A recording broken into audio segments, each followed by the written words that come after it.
Hello नमस्कार प्यारे साथियों, कैसे हैं आप सभी लोग। आप सभी का स्वागत है हमारे भारतीय सार के यूट्यूब प्लेटफॉर्म पर। तो जैसा कि आप लोगों को पता ही है, हमारी मॉर्निंग में हिंदी की बेहतरीन प्रैक्टिस सेट सीरीज चल रही है। तो उसी का आज प्रैक्टिस सेट नंबर 29 है। जिन्होंने हमारे प्रीवियस प्रैक्टिस सेट नहीं देखे वो हमारी प्लेलिस्ट को फॉलो कर सकते हैं। तो आज के प्रैक्टिस सेट में आप सभी का स्वागत है। तो चलिए बिना किसी देरी के आज का बेहतरीन प्रैक्टिस सेट स्टार्ट करते हैं। तो आज का क्वेश्चन नंबर 1, जहाँ गांठ तहाँ रस नहीं और यह जनता सब कोई में किस अलंकार का प्रयोग हुआ है। तो इसका राइट आंसर हो जाएगा ऑप्शन नंबर 3, श्लेष अलंकार। ठीक है, जहाँ गांठ वहाँ रस नहीं, यह जनता कोई में श्लेष अलंकार है। जब किसी शब्द का प्रयोग एक बार ही किया जाता है परंतु इसका एक से अधिक अर्थ निकलता है, वहाँ श्लेष अलंकार हो जाता है। ठीक है, नेक्स्ट क्वेश्चन की तरफ चलते हैं हम लोग।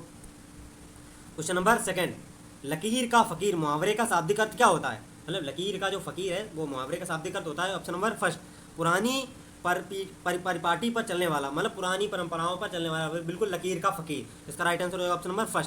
ठीक है, नेक्स्ट क्वेश्चन इधर देखते हैं लोग। क्वेश्चन नंबर 3, दिए गए विकल्पों से भ्रांतिमान अलंकार का उदाहरण कौन सा है। इसका राइट आंसर हो जाएगा ऑप्शन नंबर 1, ओस बिंदु चुग रही हंसनी मोती उनके जान।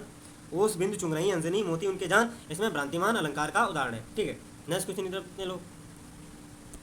क्वेश्चन नंबर 4, क्रय का विपरीतार्थक पहचानिए। मतलब क्रय का विलोम शब्द क्या होगा। तो इसका राइट आंसर होगा ऑप्शन नंबर 4, क्रय का होगा विक्रय। ठीक है, और जैसे बिक्री का होगा खरीद और खेद का होगा सम्मान। ठीक है, नेक्स्ट क्वेश्चन इधर देखते हैं लोग। क्वेश्चन नंबर 5, विधवा शब्द का अन्यलिंग क्या होगा। मतलब विधवा का पुल्लिंग क्या होगा। तो इसका राइट आंसर हो जाएगा ऑप्शन नंबर 2, विधवा का होगा विदुर। ठीक है, नेक्स्ट क्वेश्चन इधर देखते हैं लोग।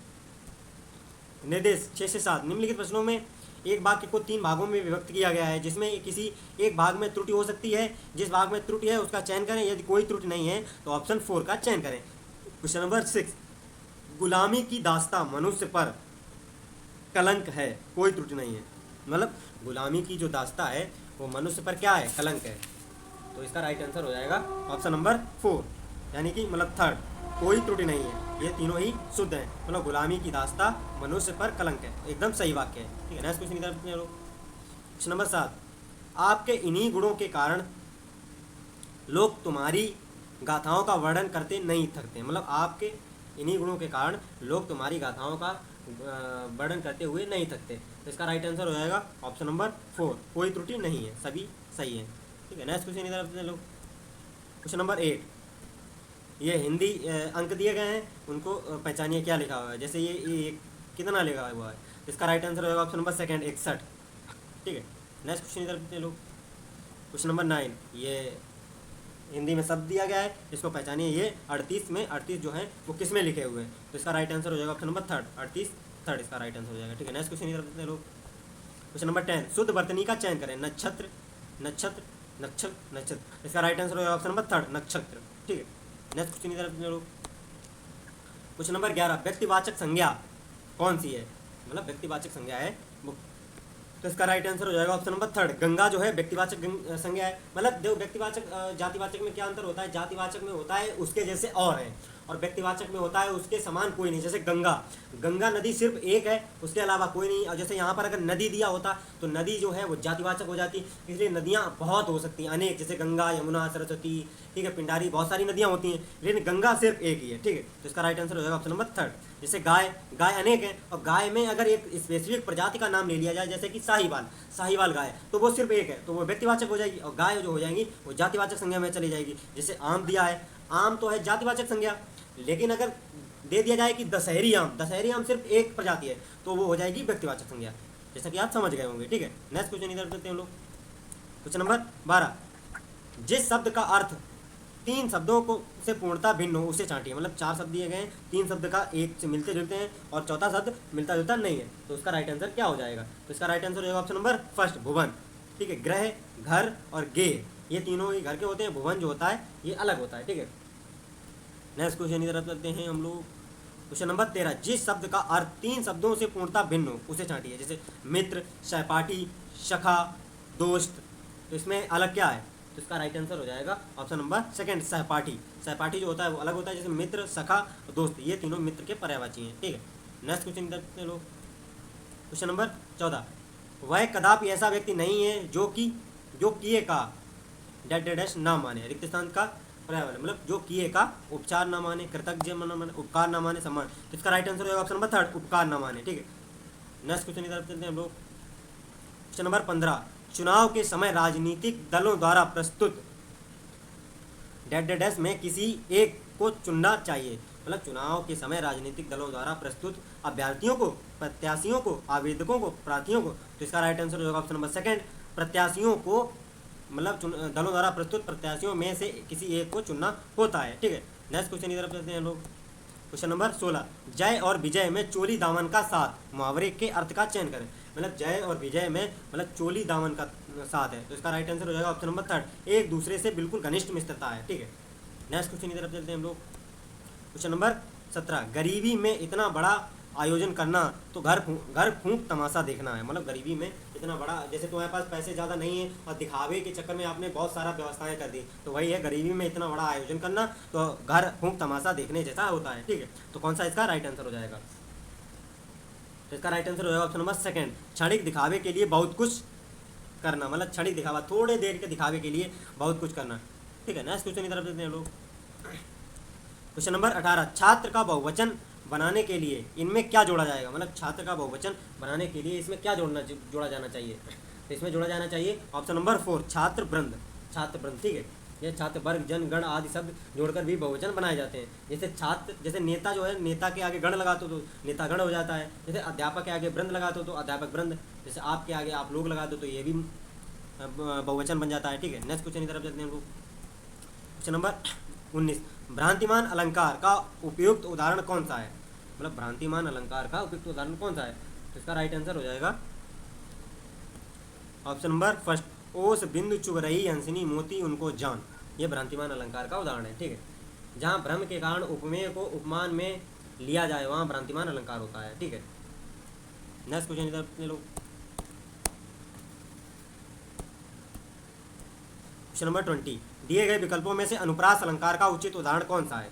तो इसका राइट आंसर हो जाएगा ऑप्शन नंबर 4, कानन कठिन भयंकर भारी। ये अनुप्रास अलंकार का उदाहरण है। जैसे का ये वर्ण की बार बार आवृत्ति हो रही है। ठीक है, नेक्स्ट क्वेश्चन की तरफ चलते हैं लोग। क्वेश्चन नंबर 21, निम्नलिखित विकल्पों में से दिशा शब्द का बहुवचन शब्द कौन सा है? तो इसका राइट आंसर हो जाएगा ऑप्शन नंबर सेकंड, दिशाएं।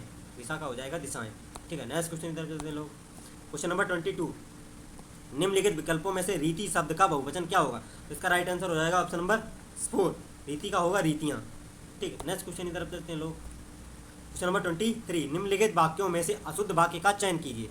वे भारत के भावी प्रधानमंत्री हैं, वह दंड देने योग्य हैं। ठीक है, मतलब वे भारत के भावी प्रधानमंत्री हैं, वे दंड देने योग्य हैं, और वह सोमवार को आएगा, उसकी कमीज नहीं है। तो इसका राइट आंसर होगा ऑप्शन नंबर सेकंड, वह दंड के योग्य हैं। ये शुद्ध होता, दंड देने योग्य नहीं होता है यहाँ पे। ठीक है, इसका राइट आंसर होगा option number second. Next question की तरफ चलो। क्वेश्चन नंबर 24, निम्नलिखित विकल्पों में से दाता शब्द का स्त्रीलिंग कौन सा है? तो इसका राइट आंसर हो जाएगा ऑप्शन नंबर 3, दाता का होगा दात्री। ठीक है, नेक्स्ट क्वेश्चन की तरफ चलते हैं लोग। क्वेश्चन नंबर 25, क्रिया विशेषण के कितने भेद होते हैं? मतलब क्रिया विशेषण के कितने भेद होते हैं? तो इसका राइट आंसर हो जाएगा ऑप्शन नंबर सेकंड, क्रिया विशेषण के होते हैं 5 भेद। ठीक है, जैसे कालवाचक क्रिया विशेषण, स्थानवाचक, रीतिवाचक, परिमाणवाचक और गुणवाचक, ये 5 होते हैं। ठीक है, रचना की दृष्टि से 2 होते हैं। नेक्स्ट क्वेश्चन की तरफ चलते हैं लोग। क्वेश्चन नंबर 26, उचित विकल्प से रिक्त स्थान पूर्ण करें। नरेंद्र दामोदर दास मोदी भारत के वर्तमान प्रधानमंत्री हैं। भारत के राष्ट्रपति प्रणब मुखर्जी जी हैं, उन्हें 26 मई 2014 को भारत के प्रधानमंत्री दिलाई, मतलब भारत के प्रधानमंत्री पद की शपथ दिलाई। तो इसका राइट आंसर हो जाएगा ऑप्शन नंबर सेकंड, पद की शपथ दिलाई थी। ठीक है, नेक्स्ट क्वेश्चन इधर चलो। क्वेश्चन नंबर 27, अपनी खिचड़ी अलग पकाना। तो इसका राइट आंसर क्या होगा? मतलब अपनी जो खिचड़ी है वो अलग पकाना, तो मतलब सबसे अलग रहना, अपने ही काम में लगे रहना, अनर्गल बातें करना, मनमानी करना। तो इसका राइट आंसर हो जाएगा ऑप्शन नंबर फर्स्ट, अलग, सबसे अलग रहना। इसमें होता है अपनी खिचड़ी अलग पकाना। ठीक है, नेक्स्ट क्वेश्चन की तरफ चलते हैं लोग। क्वेश्चन नंबर 28, शांत रस का स्थायी भाव क्या होता है? तो इसका राइट आंसर हो जाएगा शांत रस का स्थायी भाव होता है ऑप्शन नंबर 3, निर्वेद। शांत रस का स्थायी होता है निर्वेद। जैसे श्रृंगार रस का होता है रति, श्रृंगार रस का स्थायी भाव होता है रति। ठीक है, नेक्स्ट क्वेश्चन इधर लोग। क्वेश्चन नंबर 29, पापी मनुष्य भी आज मुख से राम नाम निकालते अलंकार है इस काव्य पंक्ति में। मतलब पापी मनुष्य भी आज मुख से राम राम निकालते हैं, तो इसमें अलंकार कौन सा है? तो इसका राइट आंसर हो जाएगा ऑप्शन नंबर फर्स्ट, विभावना अलंकार का उदाहरण है। ठीक है, नेक्स्ट क्वेश्चन की तरफ चलते हैं लोग। क्वेश्चन नंबर 30, कोई भी छंद किसमें विभक्त रहता है? मतलब कोई भी छंद जो है वो किसमें विभक्त रहता है? तो इसका राइट आंसर हो जाएगा ऑप्शन नंबर फर्स्ट, चरणों में। जैसे प्रथम चरण या द्वितीय चरण, ये चरणों में विभक्त रहता है कोई भी छंद, ठीक है। नेक्स्ट क्वेश्चन इधर लोग, क्वेश्चन नंबर 31, निम्न में से कौन सी, मतलब निम्न में से कौन की नहीं है रचना निराला जी की, निराला जी की कौन सी रचना नहीं है, तो इसका राइट आंसर हो जाएगा, मतलब अनामिका, नए पत्ते, आराधना, वीरांगना, इनमें से निराला जी की कौन सी रचना नहीं है, तो इसका राइट आंसर हो जाएगा ऑप्शन नंबर 4, वीरांगना जो है ये इनकी रचना नहीं है, वीरांगना जो है मैथिली शरण गुप्त की है, ठीक है। अनामिका, नए पत्ते, आराधना ये निराला जी की रचनाएं हैं, ठीक है। नेक्स्ट क्वेश्चन की तरफ चलते हैं लोग, क्वेश्चन नंबर 32, शिवा बावनी के रचनाकार कौन है, मतलब शिवा बावनी के रचनाकार कौन है, तो इसका राइट आंसर हो जाएगा ऑप्शन नंबर 2, भूषण। शिवा बावनी के रचनाकार भूषण जी हैं, ठीक है। और इनमें राजा, मराठा राजा छत्रपति शिवाजी का यशोगान दिया गया है शिवा बावनी में, ठीक है। नेक्स्ट चलते हैं हम लोग, गद्यांश आ गया, गद्यांश को हम रीड करेंगे, उसके बाद क्वेश्चन आंसर का डिस्कस करेंगे, ठीक है।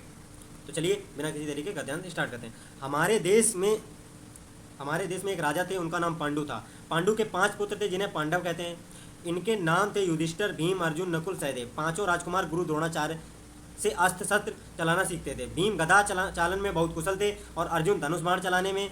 गुरु एक दिन पेड़ पर मिट्टी की चिड़िया टांग दी गुरु ने, मतलब गुरु द्रोणाचार्य ने, ठीक है। फिर राजकुमारों ने चिड़िया की आंख पर बाण मारने को कहा राजकुमारों से। गुरु जी ने सभी शिष्यों को बुलाया और चिड़िया की ओर संकेत करते हुए पूछा, उधर देखो तुम्हें क्या दिखाई देता है। अर्जुन के अलावा सभी राजकुमारों ने कहा, पेड़ पर चिड़िया दिखाई दे रहा है। जब अर्जुन की बारी आई तो उसने कहा, गुरुजी मुझे केवल चिड़िया की आंख दिखाई दे रही है। जब गुरुजी ने सभी को बारी बारी से बाण चलाने को कहा तो अर्जुन का निशाना ठीक लगा, बाकी भाई निशाना चूक गए। जिसे केवल लक्ष्य दिखाई दे वही सफल होता है, ठीक है। तो चलिए क्वेश्चन आंसर डिस्कस करते हैं। 33, पांडव डैश के पुत्र थे। पांडव किसके पुत्र थे, तो इसका राइट आंसर होगा ऑप्शन नंबर 2, पांडव थे वो पांडु के पुत्र थे, ठीक है। नेक्स्ट क्वेश्चन इधर चलते हैं हम लोग, क्वेश्चन नंबर 34, पांडव थे कितने थे, इसका राइट आंसर होगा ऑप्शन नंबर 3, 5, पांडव 5 थे, ठीक है। नेक्स्ट क्वेश्चन इधर चलते हैं हम लोग, क्वेश्चन नंबर 35, पांडव गुरु द्रोणाचार्य से क्या सीख रहे थे, तो इसका राइट आंसर होगा ऑप्शन नंबर 1, अस्त्र शस्त्र चलाना सीखते थे, ठीक है। नेक्स्ट क्वेश्चन इधर चलते हैं लोग, क्वेश्चन नंबर 36, गुरु जी ने अपने शिष्यों से चिड़िया की पर बाण मारने को कहा। चिड़िया की पर बाण मारने को मतलब किस पे, तो इसका राइट आंसर हो जाएगा ऑप्शन नंबर 1, आंख पर बाण मारने को कहा था गुरुजी ने, ठीक है। नेक्स्ट क्वेश्चन इधर चलते हैं लोग, क्वेश्चन नंबर 37, आज का लास्ट क्वेश्चन, बाण चलाने में का निशाना ठीक लगा। बाण चलाने में किसका निशाना ठीक लगा, तो इसका राइट आंसर हो जाएगा ऑप्शन नंबर 3, अर्जुन। सिर्फ अर्जुन का निशाना ठीक लगा, जो कि चिड़िया के आंख पर लगा जाके था, ठीक है। तो चलिए आज का प्रैक्टिस सेशन अगर अच्छा लगा हो तो लाइक एंड कमेंट करके जरूर बताना, और अपना इसको लिखना ना भूलें। तो अपने ज़्यादा से ज़्यादा मित्रों को शेयर करें और चैनल को ज़्यादा से ज़्यादा सब्सक्राइब करें। और जिन्होंने हमारे प्रीवियस लेक्चर नहीं देखे वो हमारी प्लेलिस्ट को फॉलो कर सकते हैं चैनल पर विजिट करके। तो मिलते हैं नेक्स्ट वीडियो में, तब तक जय हिंद, जय भारत।